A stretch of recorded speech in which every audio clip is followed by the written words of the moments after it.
नोंथांनि फरायसालिनिफ्राय मोजां रिजाल्ट खालामनायखौ जों खोनानो मोनदों। दा बेसेबांसो फरायसाफोरा लिरनानै माबायदि आनजादखौ उथ्रिसार जादों? दिनैनि जे हायार सेकेन्डारि फाइनाल इयारनि जे रिजाल्ट फोसावनाय बे रिजाल्टआव जोंनि सोरजि बाथौ आश्रम फरायसालिनिफ्राय मोजां रिजाल्ट खालामनो हानायखौ मोननानै आं खोब गोजोननाय मोनदों। दा बेवहाय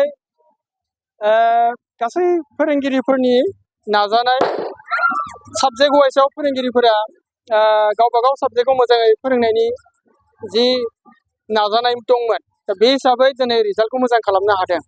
दा बेवहाय आं खोब मोजां गोजोननायजों लोगोसे फोरोंगिरि बिथांमोनखौ साबायखर बावदों।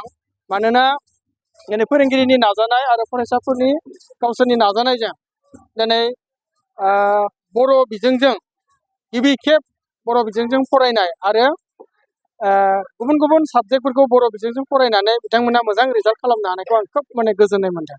नोंथांमोननि फरायसालियाव साबेसे आरो गिबि बेटस होननानै फोरोङो? जोंनि फरायसालिनिफ्राय हायार सेकेन्डारिया बर' बिजोंजों गिबि खेब रिजाल्ट ओंखारदों। दा बेवहाय गिबि खेबनि रिजाल्टआव 120 फरायसाफोरा सेथि थाखोआव उथ्रिनो हादों, फार्स्ट डिभिजन। बेनिफ्राय बेनिनो 4 स्टार मार्क दङ।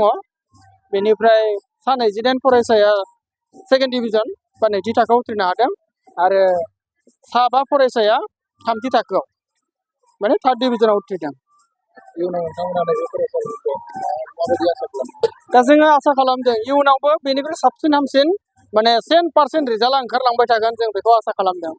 आरो आं खावलायनो लुबैयो जायफोर मेट्रिक पास जानाय फरायसा बिथांमोना जुदि आर्ट्स स्ट्रिमाव फरायोब्ला माने बर' बिजोंजों फरायनायानो खोब माने मोजांसिन होननानै आं सानो। मानोना गावनि रावजों गासै साबजेक्टखौ बिराद मोजाङै बुजिनो हायो, मोजाङै एक्सप्लेन खालामना लिरनो हायो। बेखौ जों दिनै नैबे फरायसाफोरनि रिजाल्टआव जों नुनो मोनबाय। बेनिखायनो आं खावलायदों फैबाय थानाय उननि बर' फरायसाफोरा आर्ट्स स्ट्रिमाव फरायग्राफोरा बिखेखय माने बर' बिजोंजों फरायनाया बयनिख्रुइ साबसिन होननानै आं बुंनो लुबैयो। आंनि मुङा मुस्रि सन्जय दैमारि। आङो नैबे बाटासपुरनि सोरजि बाथौ आश्रम थाराइबारि फरायसालियाव आङो फरायो।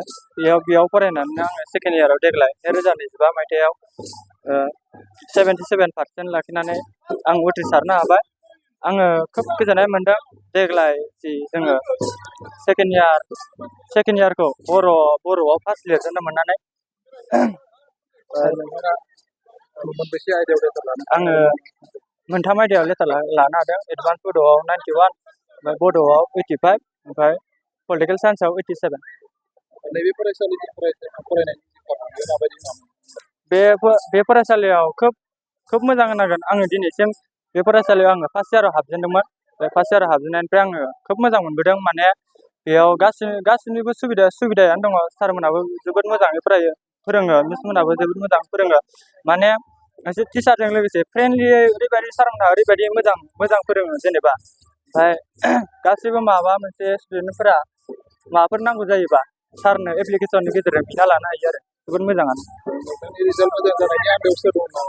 आंनि रिजाल्ट मोजां जानायनि आन्दोआव गुदियावनो दङ आंनि दादि आरो मादै। आङो उन्दैनिफ्रायनो थाखो 7निफ्रायनो आङो दिनैसिम दादि आरो मादैनावसो थाबोगासिनो। बिसोरनि ओंखाम मोनजानानैसो दिनैसिम आङो थांनानै दङ। ओरैनो बाबाया आंनो फैसाखौ हरो, ओमफ्राय ओरैनो जानाय लोंनायबा आं दिनैसिम बिमादै उनावनो जानानै थांनानै दंगासिनो आरो। दायो इयुनाव माबायदि फरायलांनो सानदों? इयुनाव आङो रौता डिग्री कलेजाव लानाय जासिगोन। ओमफ्राय आंनि थांखिया NSC कामान्ड'।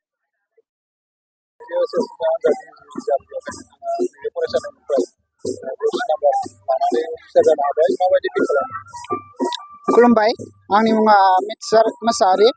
आङो बे फरायसालियावनो सोरजि बाथौ आश्रम फरायसालियावनो फरायनानै देग्लायनि 2025 मायथाइनि OHS फाइनाल आनजादखौ उथ्रिनानै 79% लानानै पास जानो हादों। आं बेयाव जोबोद गोजोननाय मोनदों आरो सारमोनखौबो गोजोननाय जासियोदि आंनि फरायनाय माखासे बाहागोफोराव हेफाजाब होनायनि आरो जोंखौ बिथोन होनायनि, गियान होनायनि आरो उननि फैबाय थानाय फरायसाफोरखौबो जों गनायोदि मोजाङै मोजां जोंनिफ्राय साबसिन हामसिन रिजाल्टखौ लानानै उथ्रिसारगोन आरो मोजाङै लाखिगोन, बेखौ आसा खालामो। दा नोंनि जि रिजाल्ट मोजां जानाय बेनि आन्दोआव सोर दं?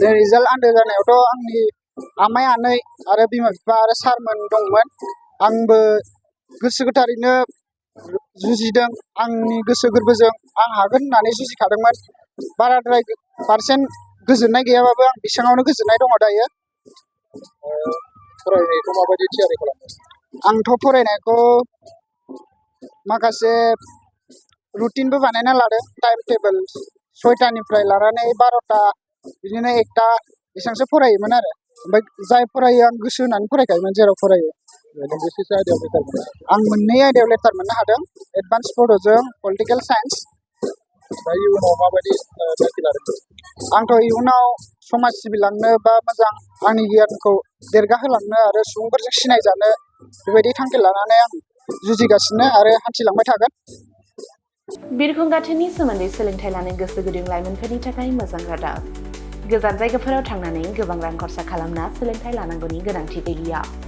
दानिया उदालगुरि टाउन रामजानकि सकनि हटेल फामि पेलेसनि 4th फ्ल'राव बोसोरसेनि फोरोंथाइ होनो थाखाय लोगोआरि जाना आपग्रेड एभिएशन एकाडेमिया नोंथांमोननि थाखाय मोजां खाबु लानानै फैबाय cabin crew ground staff cargo executive airport retail utility airport management आरो हस्पिटालिटी मेनेजमेन्टनि थाखायबो इन्टारभिउ होनो हानायनि फोरोंथाइ होयो आपग्रेड एभिएशन एकाडेमियाव